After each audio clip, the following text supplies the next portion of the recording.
ታስባለህ? አሁን ሄደን ስትመጣ ትወዳለች ይሄን ስትወጣ።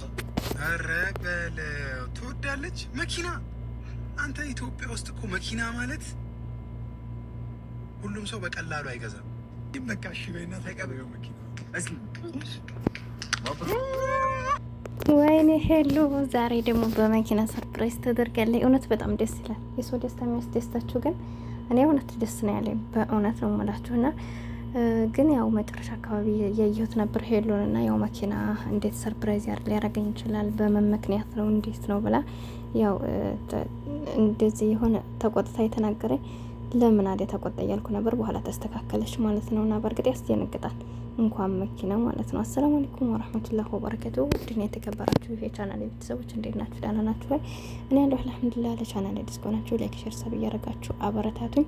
የሰው ደስታ የሚያስደስታችሁ ደግሞ እስኪ ደስታችሁን ታች ላይ ግለጹልኝ፣ ኮመንት ላይ አስቀምጡልኝ ትላላችሁና የእውነት ግን በጣም ነው ደስ ያለኝ ስላችሁ እንጃ ምን ልበላችሁ የእውነት ነው ማለት ግን እኔ ምንም እየገባኝ አይደለም። ውሸታቸው ነው እውነታቸው ነው የሚለውን ነገር እኔ እነዚህን ዩቲዩበሮች አላምናቸውም። ለምን እንደዚህ እንዳልኩ ታውቃላችሁ? የዛሬ አመት ላይ ታስታውሱ ከሆነ የዛሬ አመት ነው ዛሬ 2 አመት ሊሆነው ነው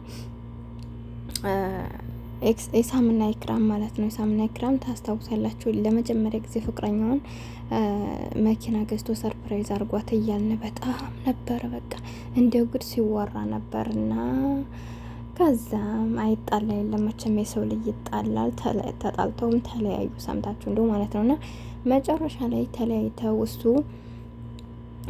ታሞ ሆስፒታል ውስጥ ገብቶ እግሩን ምናምን በዛን ታይም ላይ ማንም ሰው ከጎኑ እንዳልነበረ እያንዳንዱን ነገር ሲያወራ እሷን ላይቭ ላይ ይገቡና እኔ በጆሮ ነው የሰማሁትና ላይቭ ላይ ገብተው እንዴት በዚህ ልክ ምንም ብትጣሉ መኪና ሰርፕራይዝ ያረገሽ እኮ ኢሳም ነው፣ እንዴት ታረጊያለሽ? እንዴት ላላ ሰላም ታዲሽ አታዩ ምናምን እያሉ በጣም ጨቀጨቋትና ማየቱን ህጃ ይቸዋለሁ። ግን የተለያየንበት በጣም ተናድጃለሁ ከምንም በላይ ቢሆንም ደግሞ መኪና ገዝቶልሽ እንዴት ምናምን ብለው ሲሏት ወላሂ ላዚም መኪናው የራሴ ብር ነው፣ በቃ የራሴ ብር ነበረ፣ ብሩን ሰጠሁት፣ መኪና ገዝቶ ሰርፕራይዝ አረገኛለች። እውነታው ይሄ ነው። እናንተ ግን የምታውቁት እሱ ገዝቶ ሰርፕራይዝ እንዳደረገኝ ነበርና እኛ ለእንትኑ ነው ለቪዲዮ ነው እንጂ መጠየቅ ትችላላችሁ። አሁንም እንደው ከጨቀጨቃችሁን ብዬ ነው እንጂ ማውራት አልፈልግም ነበር። ነገር ግን ያና ብር የሱ ሳይሆን የራሴ ብር ነው ገዝቶ ያው ሰርፕራይዝ አድርገውኝ ነው ለቪዲዮ ብለን ነው ብላ እውነቱን ተናገረኝ ማለት ነውና ከዛ ወዲህ ነው ሰው ላይ አላምንም እንደዚህ መኪና ሰርፕራይዝ አደረግን ሲሉ። ግን አሁን ይሄ የውጭ ዜጋ ስለሆነ የውጭ ዜጋዎች ደግሞ ታውቃላችሁ ማንኛውም ዲሃ ቢሆን ሀቤታቸው መኪና የሌላቸው ሰው አታዩም። እንግዲህ በየአረብ ሀገራት ላይ ስንኖር ከሆነ 2 መኪና 3 መኪና ያለበት ካልሆነ ደግሞ አንድ መኪና የማይኖርበት ቤት የትም አታገኙም። እና መኪና ልክ እንደኛ በእግር እንደምንጓዘው ሁሉ ልክ እግር ማለት ትችላላችሁ ለውጭ ዜጎች ማለት ነው። እና መኪና ለእነሱ ምንም ነው ብዬ አላስብም። እንግዲህ ቀለል አድርጎ ምናልባት እውነትም ሊሆን ይችላል እላችሁ ፈልጌ ነው። ወይም ደግሞ እንግዲህ የራሷን ብር ገዝተው ሰርፕራይዝ አውቀው ለቪዲዮ ሰርፕራይዝ እያደረጉንም ሊሆን ይችላል። እንግዲህ እንደተወራው መንጃ ፍቃድ ያላት ከተባለ የራሷን ብር ሊሆን ይችላል። ያው እንግዲህ ለድራማ ነው እንደዚህ ያሉት።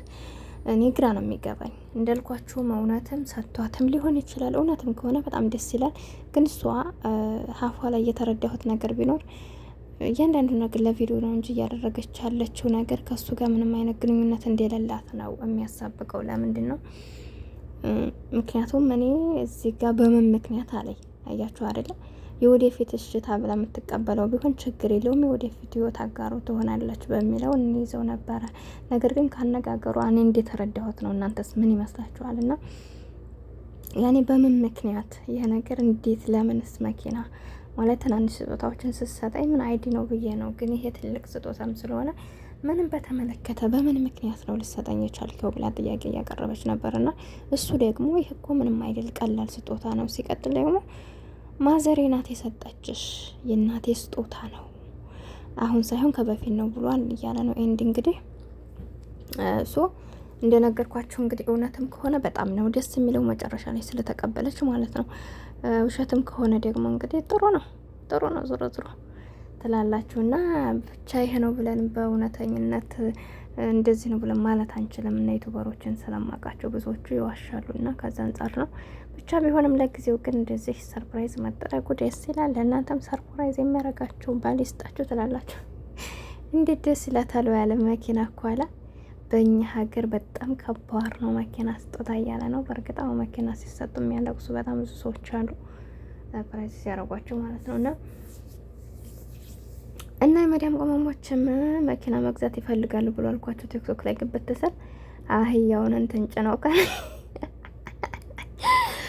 አህያውን እንትን አጫም ከላይ የሆነ እንትን ነገር አድርገውበት አልኳቸው። የመዲያም ቅመማ ላይ መኪና መግዛት እየፈለጉ ስለሆነ ይሄን ነው መግዛት ያለባቸው 200 ሺህ ብር እያሉ ነበር ማለት ነው። እንደው ከሀገር ስንወጣ ጋሪ ነበረ እንደው ጋሪው ቢቀር ጭራሽ ቁልቁል ከጋሪ በታይ አህያ መኪና ነው ብለው እያስገዙና እኛ እየሰራን እውነት ለመናገር ብዙ ለራሳችን ሳንሆን ቤተሰብ እየረዳን ነው እንጂ መኪና መግዛት ምን ያቅታል? 1.5 ነው ቢያንስ እንደው አመት ከምናምን በደህና ብር ከተሰራ እኮ የሚገዛ ነው። እኛ እንኳን መኪና ብዙ እንገዛል፣ ግን ደግሞ ብዙዎቻችን ቤተሰብ አስተዳዳሪ የሚኖር አለ፣ ግማሹ ደግሞ የሚታመም አለ፣ ግማሹ ደግሞ የሚያጠፋ ቤተሰብ ይኖረዋል፣ ግማሹ ደግሞ እንደዚህ ቤቶችን ይሰራል። ሱቅ የራሱን ቀለል ያለ ነገር መስራት አስቦ ነው እንጂ የመዳም ቅመም ሀሁኑ ተነስታ ራሱ አስባ ብሯን ሴፍ ካደረገኝ ካወቀይበት የማደርስበት ምክንያት የላትም ልላችሁ ፈልጌ ነው። በርቱልኝ። ሁልጊዜም ራሳችሁን ብቁ አድርጎ እንደርሳለን ኢንሻአላህ። እና ለኛ ምንም አይደል መኪና ትላላችሁ። እና ሙሂም ሄሉሻ ለማንኛውም በጣም ነው ደስ ያለኝ። እንዴት እንደው አላውቅም። መጀመሪያ እንደው እንደዛ መኪናውን ሰርፕራይዝ ላደረጋ ብሎ ሲንትኑ ይወላ ሲሉላት ማለት ነው። በጣም ነው ደስ ያለኝ። ደስ ብሎ ነበር። በኋላ የሷን ንግግር ስሰማ ደግሞ ለካ እንዲህ አለም አለ ብዬ ሀሳብ ውስጥ ገብቼ ነበር። መጨረሻው ላይ ግን ያው እሺ ብላት እንደተቀበለችው ሳይ በጣም ደስ ብሎኛል። እናንተስ ምን ታስባላችሁ? እስኪ የራሳችሁን አመለካከት አስቀምጡልኝ። እውነት ነው ትላላችሁ ወይስ ዝም ብለው ድራማ እየሰሩብን ነው ቻናል